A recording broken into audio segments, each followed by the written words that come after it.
Le but de l'échauffement, il y a trois grands intérêts de l'échauffement.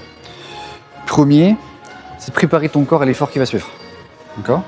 Deuxième, ça va être de lubrifier un petit peu toutes tes articulations. Et le troisième, ça va être de te préparer psychologiquement à ce que tu vas faire, de rentrer dans ta séance. D'accord. Tu vois ? Donc, il n'y a pas forcément une façon de s'échauffer ou pas. Moi, le cardio, on va pas tout cibler. L'avantage du cardio, ça peut être un temps, quand tu marches ça, où ça te permet, toi, de rentrer dans ta séance. Ça peut être le moment où tu vas faire ton check-up, tu vas regarder ta feuille de séance, ok, j'ai cet exercice-là, j'ai cet exercice-là, de te visualiser les exercices, comment on les fait, toi, pendant que tu marches tranquillement. Comme ça, tu as déjà ton cœur qui commence à monter, tu vas monter en température corporelle, ça va commencer à réchauffer un petit peu tout ton corps. Mais derrière, si tu fais que ça, c'est pas suffisant.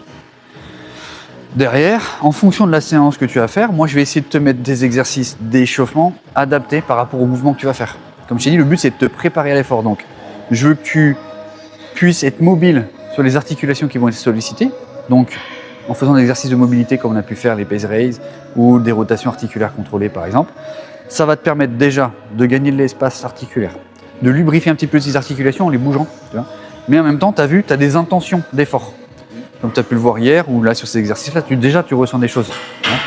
Donc, ça va te préparer sur ce que tu dois ressentir, que ce soit en termes de position, de mouvement ou en termes d'intensité. Par un pace race, quand tu vas commencer à forcer, tu vois, ça te met dans cet état de force. Hein. Et ça prépare tes articulations à forcer dans des amplitudes plus importantes que ce que tu vas avoir au travail. Tu vois, par exemple, sur un pec, tu vas t'arrêter ici. Ben là, on va essayer d'aller forcer ici. Et ça, tu as moins de chances de te blesser ici. En tout cas, si tu te blesses, ça sera moins grave. Parce qu'on ne peut pas éviter un risque de blessure. Toi. Il y a plein d'autres facteurs qui rentrent en compte. Mais le but de l'échauffement, ça va être de faire en sorte que ça soit le moins grave possible ou qu'il y ait de moins de chances que ça arrive.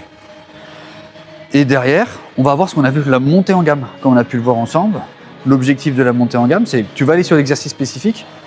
Tu vas commencer, moi j'aime bien un vide. Comme ça te permet d'avoir tes repères, de savoir comment tu te positionnes, de prendre tes petits repères, voir si tu n'as pas de gêne, machin, de retravailler ton placement. Et après, tu montes progressivement en charge sans générer de fatigue. Ça, on l'a vu ensemble. Donc, tout simplement, je sais pas, tu es à 100 kg, tu vas commencer avec 40 kg. Tu en fais quelques-unes, une dizaine, toi. Ça te permet de voir tes placements, comment je me sens aujourd'hui, est-ce que je suis bien, machin. Tu remontes un petit peu. Plus tu rajoutes du poids, plus tu réduis le nombre de répétitions.